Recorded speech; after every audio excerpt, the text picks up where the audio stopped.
I'm back again with another feast for friends. This time we have some friends coming over for dinner. I'll be making them my fried chicken that has been brined in orange and fennel, as well as a roasted chicken gravy. I'll also be making my roasted potato salad, served with one of my favorite ingredients, pickled apples. It adds like a really nice sweetness and acidity to it, as well as coleslaw that will be tossed in a vinaigrette. Let's get cooking.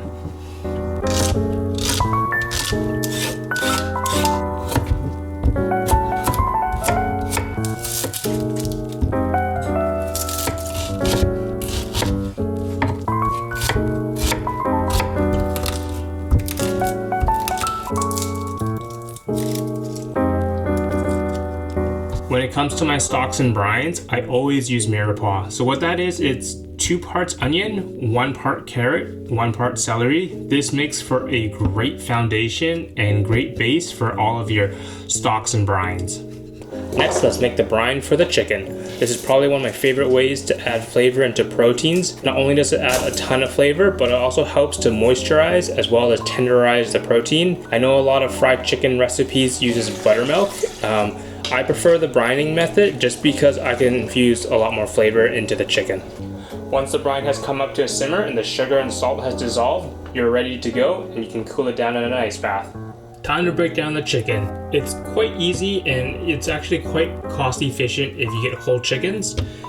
Here we have 2 legs, wings, and the breast.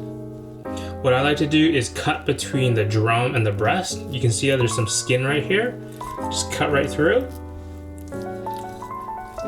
And then flip. And then what I like to do is I like to take my thumbs and push on the back and just kind of pop that knuckle. Here is the oyster. So you just take your knife, run it along the back. Make sure you get that oyster. Same thing on this side. Get the oyster. Follow the backbone. Done. So what I like to do with the legs, there's a knuckle right here, or you can actually see that there is a seam right here. Just cut along it. There you have your drum and thigh. Next, I like to remove the wings.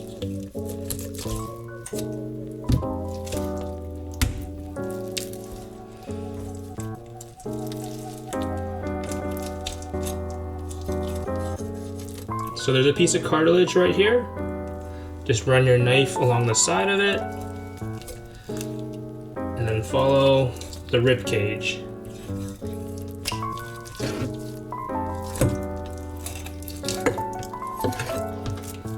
There's your breast. So what I like to do with the breast is I'll cut them in half. There's one portion. Here I have my chicken pieces. I have my dark meat in this container and the white in this. I just separated the two just so I can distinguish which one's which. Just because when I'm frying, the white meat takes a little bit less time than the dark.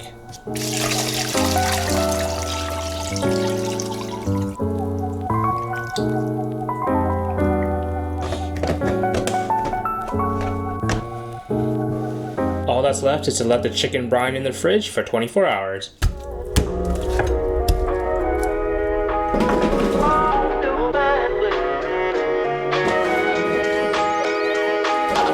The chicken bones and mirepoix have been oiled up. I'm going to go ahead and roast this in the oven at 400 Fahrenheit for 1 hour.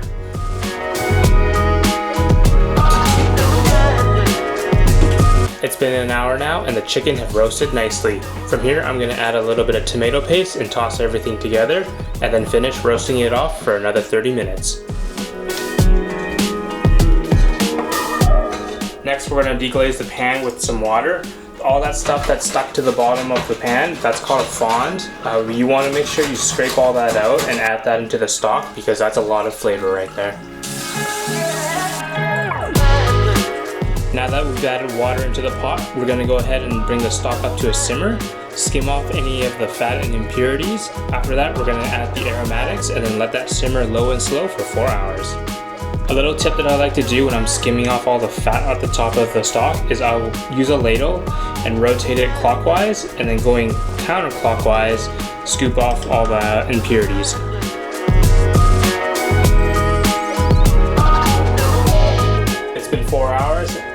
see the stock has reduced nicely. I'm gonna go ahead and strain it and we can make some gravy with it.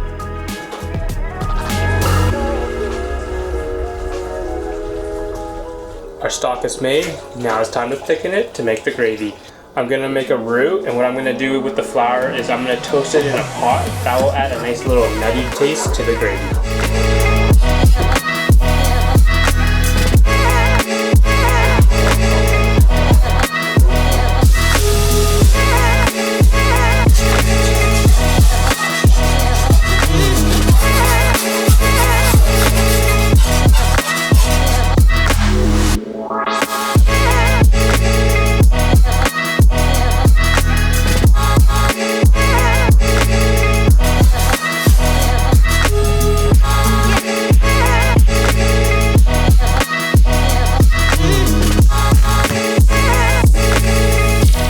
Next, let's make the pickling liquid for the apples. This is my secret ingredient to the potato salad.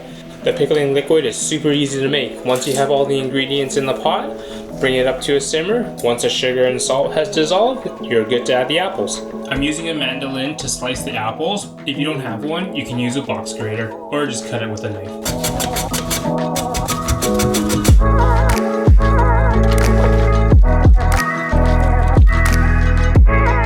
Quick little tip, if you take a piece of saran wrap and press the apples into the pickling liquid, the saran wrap will help hold the apples in the brine so that you won't have any unpickled apples. All that's left to do is let the pickles chill in the fridge until we need to use them. Time to make some potato salad. For me personally, I like my potato salad chilled, so I'm gonna roast my potatoes and then chill them overnight so that tomorrow all I need to do is just dress it. If you don't like your potato salad chilled, you can actually roast it the day of and then just toss it in the dressing. I'm using some red nugget potatoes. Depending on the size, I'm gonna cut them into 8 to 12 pieces.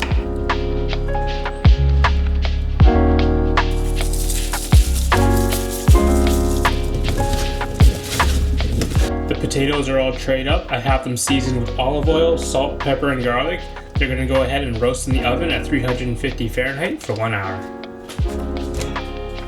The potatoes are out of the oven. I'm gonna let them cool down on the tray, then transfer them into a container, then let them chill in the fridge until tomorrow.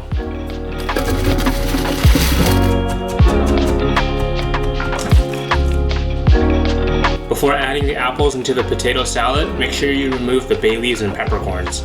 There's been quite a few times where I've worked with other cooks and they forgot to remove the peppercorns.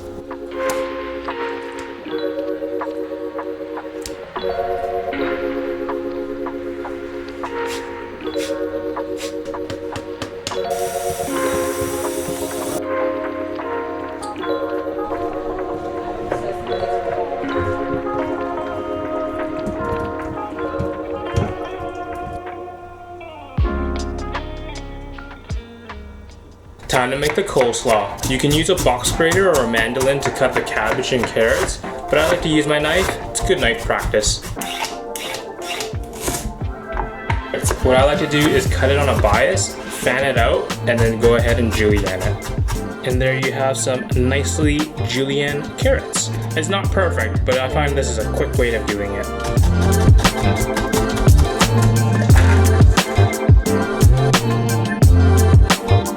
All of the vegetables for the coleslaw has been cut up. I'm just gonna wrap it and store it in the fridge. When the guests arrive, I'm just gonna dress it and serve it up.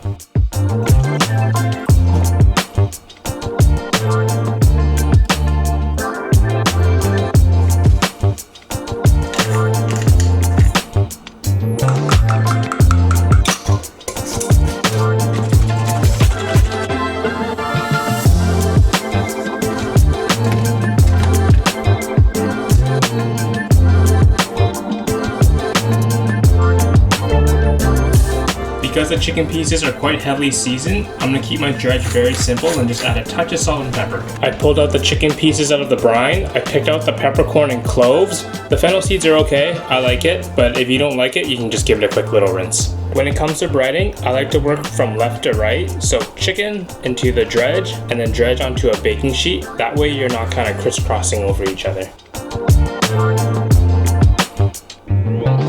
The fryer is at 350 Fahrenheit. I'm going to fry the chickens in batches, starting with the dark meat, and I'm going to fry them for about 25 minutes or until an internal temperature of 165.